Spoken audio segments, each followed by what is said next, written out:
Hi guys, it's the Island Girl, and I'm back with another one for you today. And today we're checking out 10 ways Brits and Americans use numbers very differently. And I'm getting this one from Lost in the Pond. I love checking out his videos. So we're going to get right into this one. The link for this will be in the description below if you want to watch it undisturbed. And don't forget to go over and show him some love. All right, so 10 ways which American British people use numbers differently. This should be interesting. So, without further ado, we're going to get right in this. So, come on in, wrap back, put a smile on your face, and enjoy. To all my regular schmegulars, day one, sweetie pie, sweetie poos, come on in and wrap back, put a smile on your face, and enjoy. Here we go. 10 ways that British and American people use numbers very differently. Okay. Now, before I hit record on today's video, I did a little bit of a tally as to how many places I've lived in either country. During the 26 years that I lived in Britain, I lived at precisely 5 addresses, compared to 9 during the 16 years that I've lived in America. And during that time, one major pattern has stood out to me. American addresses definitely have longer house numbers, but British addresses have longer postcodes. So it all evens out. In fact, let me give you some examples of what I mean. From memory, every single address that I had in Britain comprised of 2 digits. And pound for pound, the experience of most British people is that their house address won't ever exceed 3 digits. There are occasional exceptions to that, but in America, those exceptions seem to, in fact, be the rule. Because at virtually all of the places that I've lived in the US, the house or the apartment number has been in the thousands. And also, at some of these addresses, the American street name itself might contain a number, like 321st Avenue. They don't usually go that high. But 2nd Street. In Britain, a street that's also a number is very uncommon to the extent that I'm not sure they even exist. However, as I said, Britain has America beat when it comes to the size of our postcodes. And if for whatever reason you're confused by the term postcode, it is simply what Americans know as a zip code. You see, in Britain, a postcode can range from 6 to 8 characters, where in the US, it's just 5. However, notice there that I said characters and not numbers. Well, since this video is all about numbers, there is something to keep in mind here. British postcodes are a combination of letters and numbers, meaning that American zip codes probably have more numbers, but that's whatever. The first letters in a UK postcode denote the postal region. So for example, where I grew up in Grimsby, that was part of the Doncaster postal code for some reason. So the first 2 letters are DN. And then you have a series of numbers and letters that denote a more precise location. And that's it. In America, it's just numbers, so that's easy. And basically, the first couple of digits are arranged by state. So here in the state of Illinois, those first 2 digits range from 60 to 62. Of course, when it comes to the size of your house number, there's one group of people who don't give a flying herd of badgers, and that's data brokers. Another series of digits over which Britain... Okay. Now, when it comes to postal code, I get it. Or digits. It's extended out. It's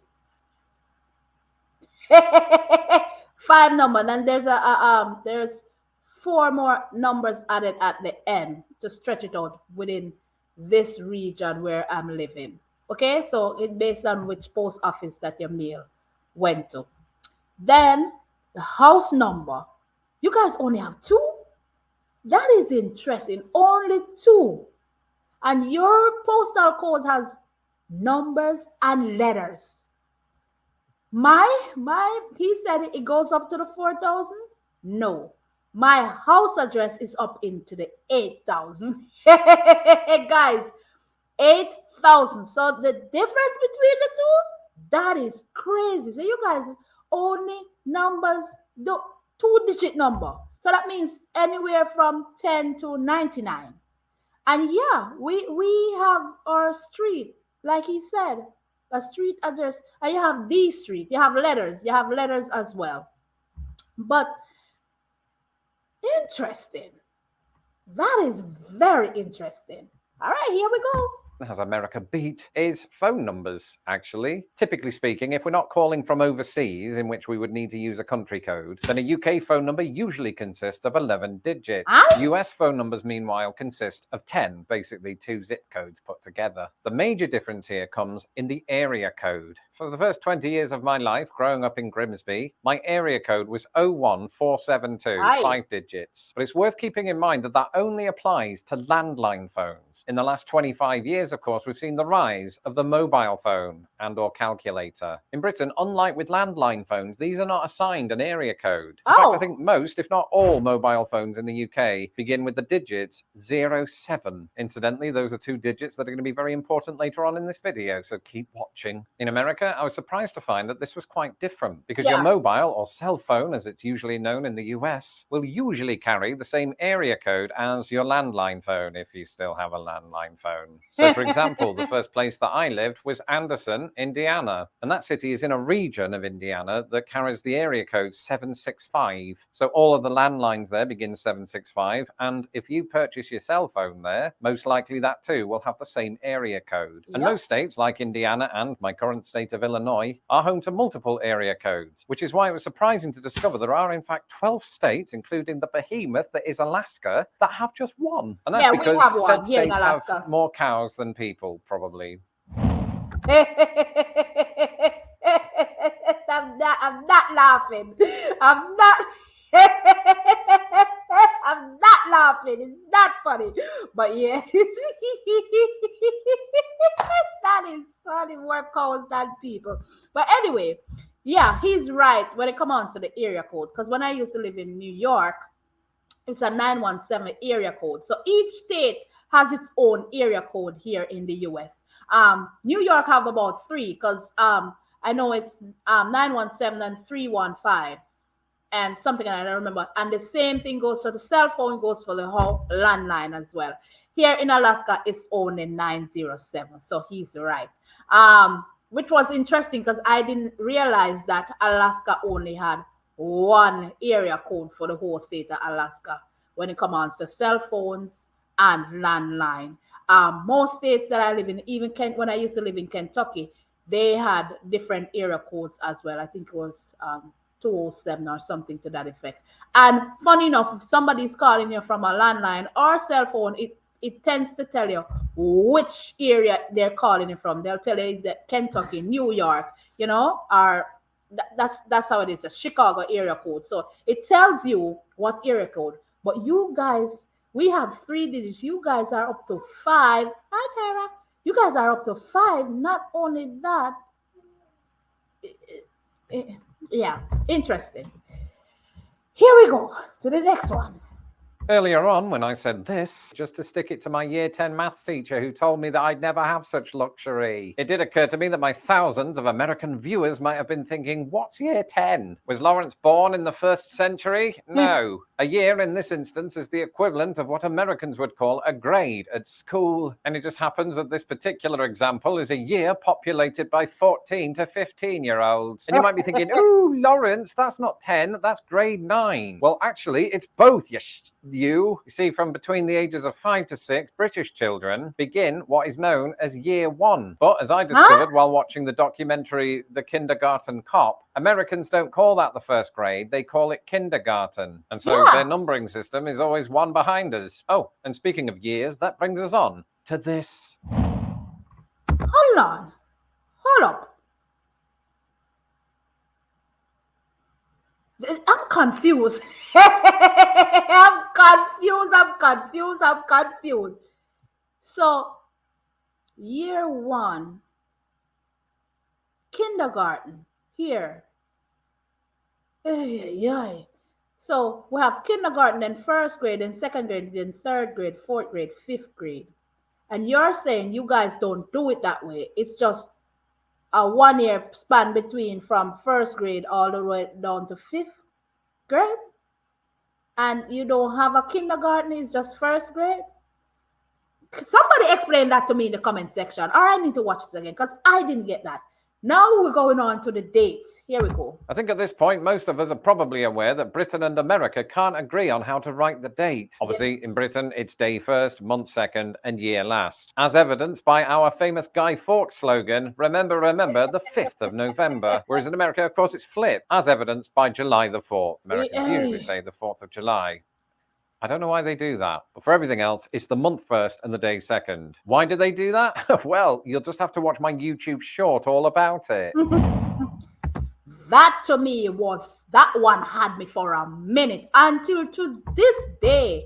when I'm writing the date, I always have to check first because in Jamaica, that's how we used to do it.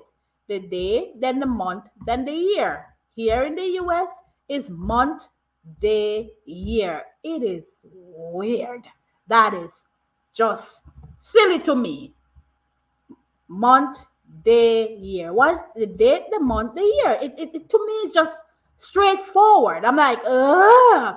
And I still get confused. Even sometimes, even if I'm in the bank or I'm signing, I'm like, how do you guys do it again? What? And they're like, month, day, year.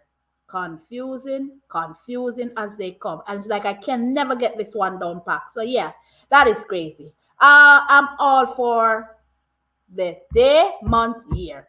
That's a social security number. One of my longtime patrons, Jeff, asked me on this week's secret live stream in the US, most people have memorized their phone numbers and social security numbers. Yep. What personal numbers are people expected to know in Britain? And phone numbers used to be one of those until we didn't need to anymore. But our equivalent of America's social security number is our national insurance number, or as it's known intimately to me, NIN. Nobody calls it that, really. So, what are the major numerical differences between an SSN and a NIN? Well, for once, it isn't the number of characters, because an SSN has 9 and a NIN has 9. Try saying that after 7 white Russians. But the difference here is similar to zip codes versus postcodes. A NIN is comprised of 2 letters, followed by 6 numbers, and another letter for good measure. In the US, it's all numbers. America doesn't like letters. The first set of 3 digits is the area number. The second set of 2 digits is the group number, and then the final set of 4 digits is the serial number. We all care about that, obviously. The point is, I have both a NIN and an SSN, so I'm special. Yeah, when it comes on to the social security here and your phone number, that's something that right up here. It has to sit in the brain because you use it if you're doing something business-wise. You have to use your social. Not only that, you always use your telephone number. If you're giving it to somebody, you just it rolls off your tongue. Like, so that's something. And then as a parent, you'll be like, if you have 10 kids, you know your 10 kids social plus yours. And if you're married or you have your spouse, you know your spouse social if you have to use it. So you understand it's crazy. All those numbers are retained right up here in your head. And a phone number. And with your kids, you teach them to know your phone number when you're sending them off to school, because if they have to know their address and zip code as well. So it's when you stop to think about it, you have to know the telephone number and the social. And you guys, you have letters. You don't even have number. You don't have straight numbers. You have letters and numbers.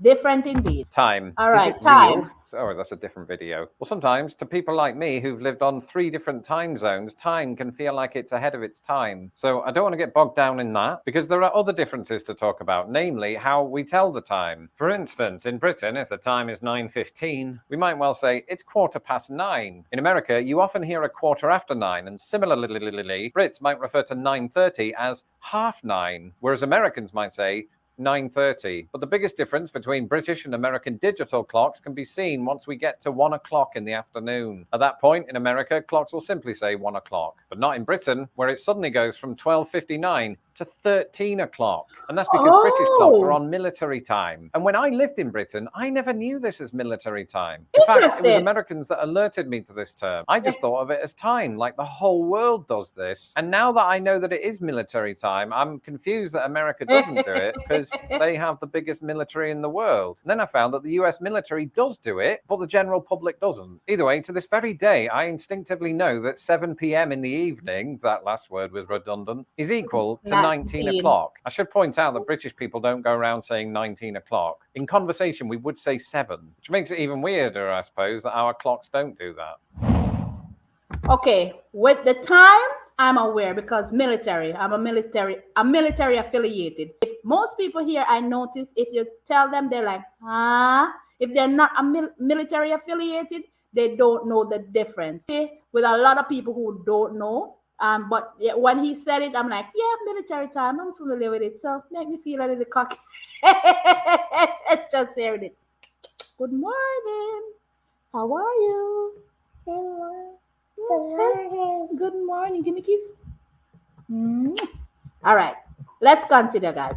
But anyway, a moment ago when I was talking about quarters, there was one thing that I forgot to mention because it wasn't quite relevant yet, and that's how the two countries refer to a quarter as in the fraction. Because I've noticed that Americans, like my wife, for example, use the words quarter and 1/4 interchangeably. But having grown up in Britain, 1/4 always sounds weird to me because then we would only say quarter in that context. But I'm afraid that I'm going to have to interrupt myself there with a couple of caveats. The first of those is we don't have special words for other fractions except for half, but then again, if you were to say 1/2, you could get confused with the time. And the other thing that might explain why Americans often plump for 1/4 is that a quarter is already part of the national dialogue, because that's the name of an American coin of the same name. Yep. Did you edit this? So yeah, when my kids entered the school system, I was a bit confused when it come on to 1/4. I'm like, huh? 1/2. I'm like, huh? I'm like, a half is just a half. it's just.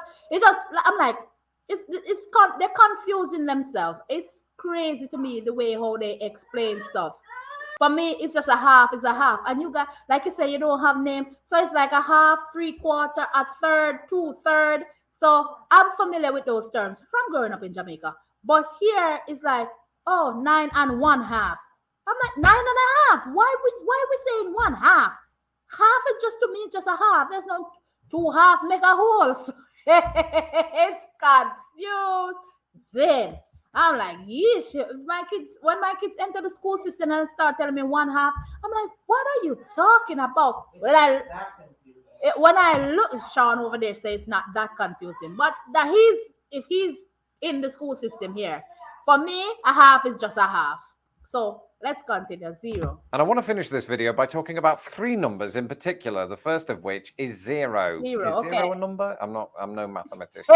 And 0 is an interesting one to me because both countries have synonyms of the word 0 that the other country doesn't have. In America, somebody might say, I got zilch, as in I've got nothing. Yeah. Whereas Britain's alternatives for this nice round number are often context dependent. Firstly, you've got nil, which you often find in sports, as in Grimsby Town Football Club won the FA Cup final 6-0, whereas American commentators are more likely to say 6-0 or 6-zilch. And then there's the word naught, which from memory is what I called 0 when I was a little kid. Yep. It's also used in the title of a game that Americans call tic-tac-toe, game that we call noughts and crosses. And remember earlier when I said this? My area code was 01472. This use of O to denote 0 in phone numbers is not something you often hear in America, where the preferred option would be 01472.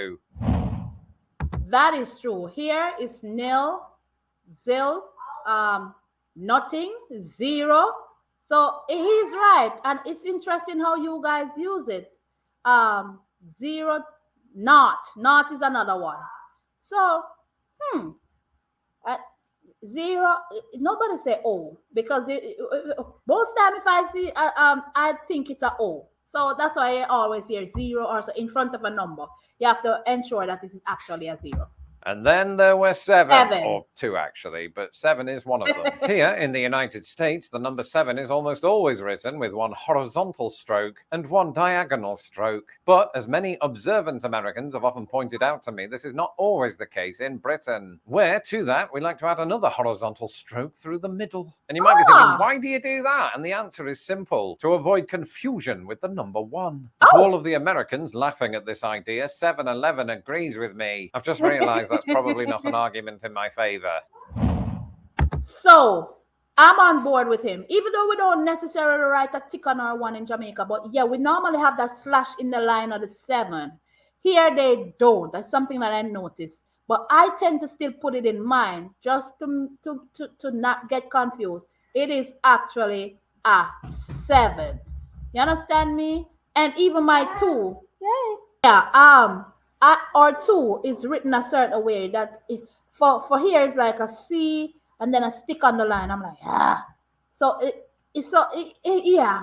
numbers is really different indeed. And finally, How do you define 1 billion? Well, Oh. most people today who have a grasp of big numbers would tell you 1,000 million, but try telling that to British people from before the 70s. And that's because before 1974, British people, as well as a host of other countries, defined a billion as 1 million million, otherwise known as a long billion, or more commonly, a trillion. And you might be thinking, what did those British people call 1,000 million? And the answer is simple, 1,000 million. However, all of this ceased to be the case when we followed the American example, a decision that was taken by 69th UK Prime Minister Harold Wilson, not to be confused with 67th UK Prime Minister Harold Wilson. That said, most European countries actually still operate under the long billion, which makes you wonder, is Luxembourg the richest country just because it keeps adding on 3 zeros? I've no idea. Final Well, if word. I've learned anything today, it's that both countries have a very different set of numbers and occasionally letters. And for somebody who's already not very good at maths, this video has really made me miss my word videos. Anyway, thank you to my ponderers with whom I recently discussed this topic on our secret live streams. If you would like to become a ponderer... Okay, guys. Now, I'm on board him with this billion thing. As for me, this billion thing is another one. Listen to me, man. It's like 1 with 12 zero. That's how I look at it. If you're telling me otherwise, I don't know. My math go, I'm not mathing up.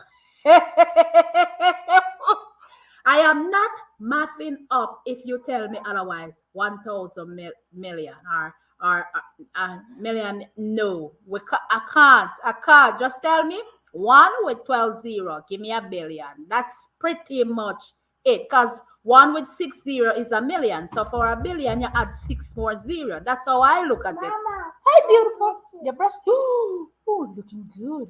Let me smell.